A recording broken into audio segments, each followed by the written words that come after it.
Olá, essa é a aula de tensões no solo. Meu nome é Lucas. Essa é uma aula muito importante porque ela norteia todo o conhecimento de mecânica dos solos daqui para frente, geotecnia, fundações 1 e fundações 2. Então essa aula é uma aula que a gente precisa prestar muita atenção. E as tensões no solo são devido a vários fatores. O primeiro fator é o peso próprio do solo, ou seja, o próprio solo gera uma tensão nele mesmo. O segundo ponto é o acréscimo de uma carga aplicada, como por exemplo uma estrutura, um prédio, uma casa. Um outro ponto é devido à percolação, ou seja, o fluxo de água. Esses três pontos geram tensões no solo. Na aula de hoje, a gente vai ver o primeiro caso, que é o acréscimo de tensão devido ao peso próprio do solo. Então, qual que é o conceito de tensões no meio particulado? Os solos são constituídos por partículas e espaços vazios, que podem ser parcialmente ou totalmente preenchidos por água. A parte sólida é formada por partículas que se acomodam, formando a estrutura do solo, que fazem parte de um percentual de um volume total. A outra parte do volume total costuma ser chamado de vazios, que é ocupado por água e ar. Esse é o conceito que nós entendemos lá dos índices físicos. Então, como que a gente aplica tensões nessa área? Ou seja, nós temos um grão que tem um peso. Esse peso vai entrar em contato com outro grão, que vai entrar em contato com outro grão, e assim por diante, gerando uma malha de esforços. Ou seja, esse grão entra em contato com esse, que entra em contato com esse, que vai entrar em contato com esse. Esse com esse, aí daqui vai vir um pouquinho de esforço para cá, um pouco para cá. Esse vai vir para cá e esse vai vir para cá. Essa rede é uma rede muito complexa de esforços. E a gente não consegue resolver todas essas tensões de uma maneira exata. Então a gente faz uma aproximação. E essa talvez seja a primeira aproximação que a gente vai fazer em mecânica dos solos. Quando a tensão é o somatório das forças dividido pela área. E a tensão cisalhante é o somatório das tensões horizontais dividido pela mesma área. Mas a área total, tanto de grão, tanto de vazios. Por isso que a gente, ao pé da letra, nós não podemos trabalhar com equações diferenciais. Por quê? Se eu pegar um diferencial, eu posso escolher exatamente um local que não esteja um grão, mas que esteja um vazio. E aí a coisa começa a complicar. Porém, nós podemos entender que os grãos são muito pequenininhos e que 1 centímetro cúbico de grão já tem inúmeros grãos, inúmeras partículas, e perto de um contexto de uma obra, 1 centímetro cúbico é muito pouco. Então, apesar de ao pé da letra nós não podemos trabalhar como um meio contínuo, nós vamos trabalhar. Porém, isso não é o certo e gera alguns erros que nós vamos salientar ao longo do caminho. Então, o conceito de tensão definido dessa forma conduz ao efeito de tensões em um meio contínuo. Ao se fazer assim, não está se cogitando que este ponto no sistema particulado está materialmente ocupado por um grão ou um vazio. Eu estou falando que está ocupado por um material único. Então, as tensões devido ao peso próprio do solo. Quando a superfície do solo é horizontal, quando ela possui alguma inclinação, é de um jeito um pouco diferente dessas contas, nós vamos aprender em geotecnia, aceita-se intuitivamente que a tensão atuante em um plano horizontal a uma certa profundidade seja normal plano e que não há tensão de cisalhamento neste plano. De fato, estatisticamente, as componentes das forças tangenciais ocorrentes em cada contato tendem a se contrapor, resultando em uma componente nula. Então, como que a gente calcula a tensão vertical total? Vamos chamá-la assim, nós vamos entender o porquê do total daqui a pouco. A tensão vertical total é o peso específico do solo multiplicado pela profundidade. Então, se eu quiser a tensão total na profundidade A, eu vou pegar o peso específico dessa região e multiplicar pela profundidade ZA. E aqui eu vou encontrar a tensão total na profundidade A. Quando o solo é constituído por camadas aproximadamente horizontais, a tensão vertical resulta de uma somatória dessas diversas tensões. Então, vamos pegar a hipótese de um solo completamente seco. Ou seja, nós temos uma areia fofa, depois um pedregulho. Então, a areia fofa tem um peso específico natural de 16 kN por metro cúbico e o pedregulho de 21. Quais são as tensões na camada de 3 metros e na camada de 5 metros? Ou seja, a 3 metros de profundidade, nós vamos ter 16, a tensão total vai ser igual a 16 vezes 3, que vai resultar no 48. E a tensão total a 5 metros de profundidade? A tensão total vai ser igual a 16 vezes 3 mais 21 vezes 5 menos 3, que vai resultar no 90 kPa. Mas, e se eu quiser saber no meio da camada, ou seja, a 1.5 e a 4?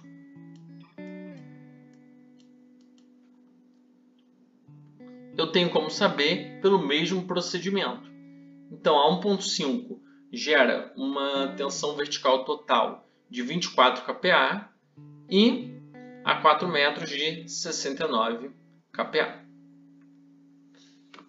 E agora a pressão neutra, que é o termo mais antigo. Atualmente nós falamos em poropressão.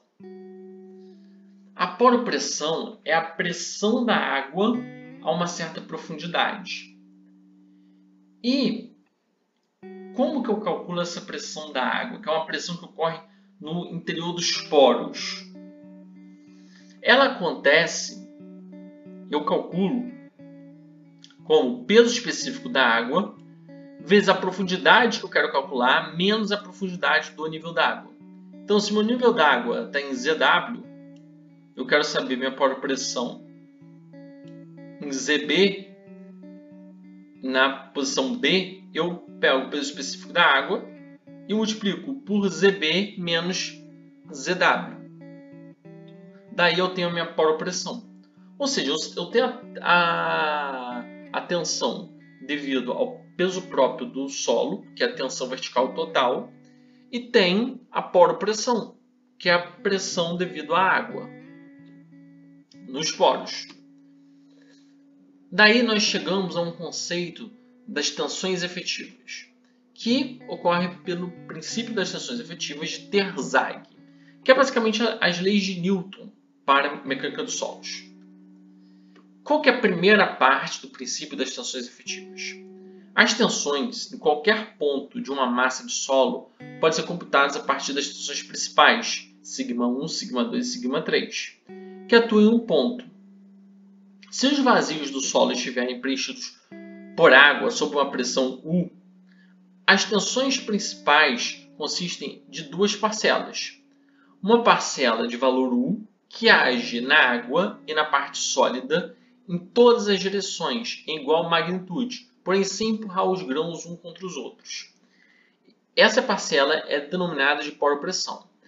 A parcela remanescente, ou seja, σ1, σ'U é igual a σ1 menos U, σ'2 é igual a σ2 menos U, σ'3 é igual a σ3 menos U, são sentidas exclusivamente pelo esqueleto sólido do solo. Estas parcelas das tensões principais são chamadas de tensões principais efetivas. Então, eu sei a tensão total, que eu já aprendi como calcula.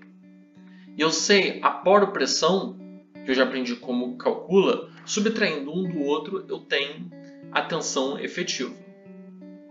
E por que essa tensão efetiva é importante? Agora entra a segunda parte. Todos os efeitos mensuráveis oriundos da variação dos estados de tensões, tais como volume, distorção e mudança da resistência ao cisalhamento de um solo, são devidos exclusivamente à variação dos estados de tensões efetivas. Ou seja, se eu mudar a tensão total, isso não quer dizer que eu vou mudar alguma coisa no meu solo. Mas se eu mudar a tensão efetiva, eu vou gerar esses efeitos mensuráveis. Então, a compressão das partículas individualmente é muito pequena, podendo ser desprezível perante as deformações decorrentes ao deslocamento das partículas, uma em relação às outras. Por este motivo, entende-se que a deformação dos solos seja devidamente às variações de tensões efetivas, que correspondem à parcela das tensões referentes às forças transmitidas entre as partículas. Se a tensão total for aumentada com igual aumento à pressão de água, a poropressão, as partículas são comprimidas porque a pressão da água atua em toda a sua periferia.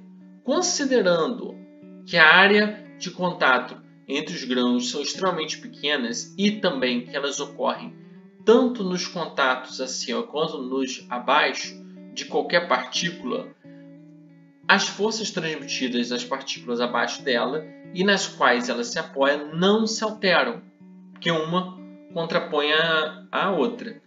De fato, a tensão efetiva não vai se alterar. Portanto, o solo, sob o ponto de vista prático, não se deforma sob o efeito desse acréscimo de tensão, pois as partículas podem ser consideradas incompressíveis para o nível de tensão comum. Para o nível de tensão de engenharia, para a gente conseguir mudar isso, precisa de tensões muito altas. E as deformações do solo são resultantes do deslocamento relativo das partículas em função das forças entre elas transmitidas, que no caso não se alteram.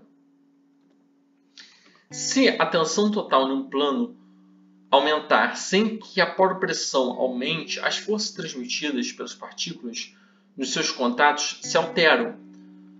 As posições relativas dos grãos mudam e ocorre a deformação do solo, ou seja, ocorre devido ao aumento da tensão efetiva. Então vamos fazer uma analogia para entender um pouquinho melhor o princípio das tensões efetivas. Vamos pegar uma esponja, certo?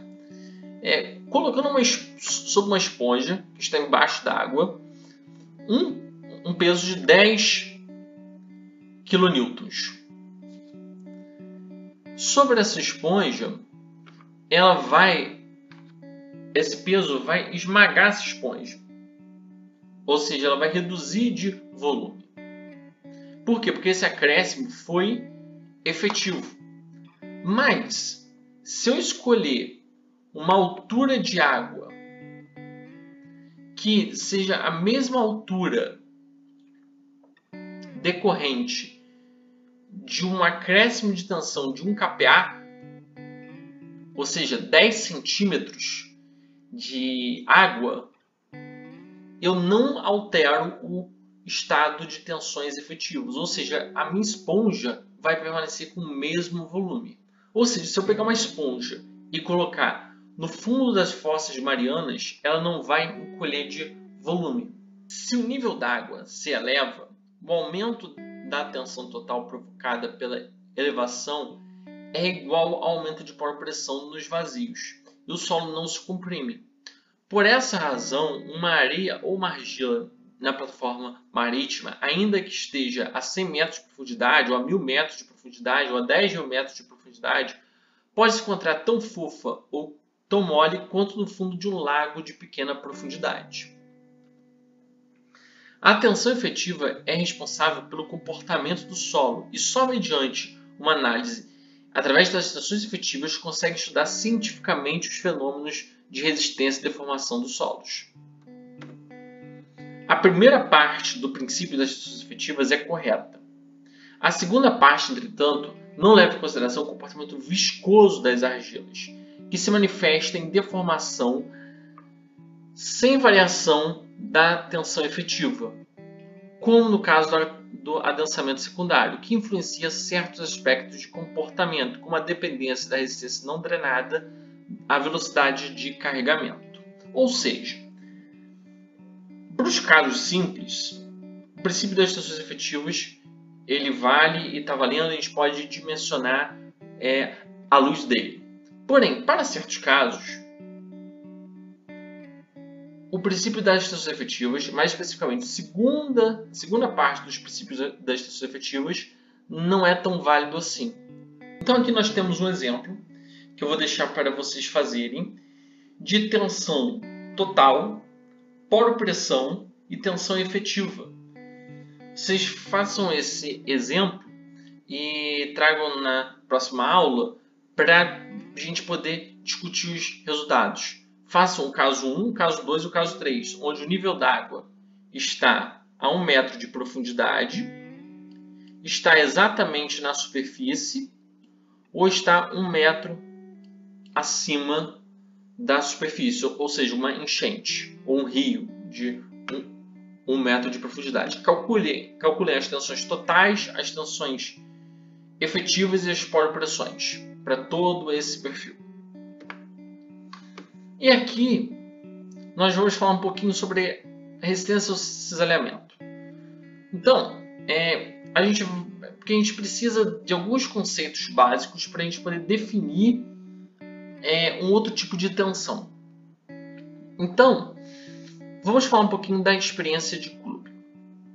A força tangencial para vencer o atrito entre dois corpos é independente da área de contato entre eles. Ou seja, se eu puxar um bloco e o bloco está na horizontal ou está na vertical, tanto faz. Qual que é a segunda experiência? A força tangencial necessária para vencer o atrito entre dois corpos é proporcional à força normal entre eles. Ou seja, a força tangencial é igual a um fator vezes a força normal. Então, considerando o solo como um bloco inclinado, o ângulo de atrito é o valor limite da obliquidade. E quando ele for igual a φ', todo atrito estará mobilizado, o escorregamento será iminente. Ou seja, essa é a resistência, do contato bloco-plano, que é o jeito que a gente trabalha com o solo. Então, a resistência ao cisalhamento do solo é igual a um fator, que é a tangente de um ângulo de atrito, vezes a tensão normal, a tensão efetiva. Então, para calcular a resistência do solo, eu preciso da tensão efetiva.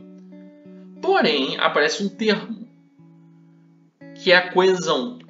A coesão verdadeira é a atração entre um bloco e o plano, uma atração eletromagnética, uma atração fundamental. Mas a gente não vai entrar nesse aspecto nessa aula. Um outro fator que a gente precisa entender é a história de tensões.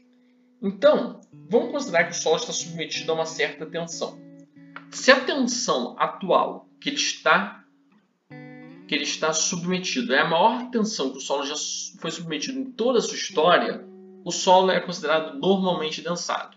Porém, se em algum momento, entre os seus milhões de anos de formação, o solo já teve uma tensão efetiva maior do que a atual, o solo é considerado sobredensado. E a gente define um fator chamado OCR, que é a razão entre a maior tensão que o solo já sofreu e a tensão atual, em termos efetivos. Então, o OCR igual a 1 é o solo normalmente densado, o OCR maior do que 1 é um solo sobredensado. Então, nós podemos encontrar as tensões horizontais, porque tudo que a gente calculou até agora são as tensões verticais. As tensões horizontais elas são encontradas através do coeficiente de empuxo, que é dado por essa expressão, que depende do ângulo de atrito e do OCR. Então, muita atenção. A tensão efetiva horizontal é igual ao K0 vezes a tensão vertical efetiva. O que isso quer dizer? Quer dizer que o K0 relaciona tensões efetivas. Se eu quiser a tensão horizontal total, eu tenho que somar a tensão horizontal efetiva com a poropressão, que eu já calculei anteriormente. E aqui eu consigo encontrar todas as tensões que atuam no solo devido ao peso próprio, ou seja, tensão vertical total, tensão vertical efetiva, poropressão, tensão horizontal efetiva, tensão horizontal total. Como a tensão A, o K0 relaciona tensão vertical efetiva com tensão horizontal efetiva, ou seja, entre tensões efetivas. E com isso a gente encerra a aula de hoje.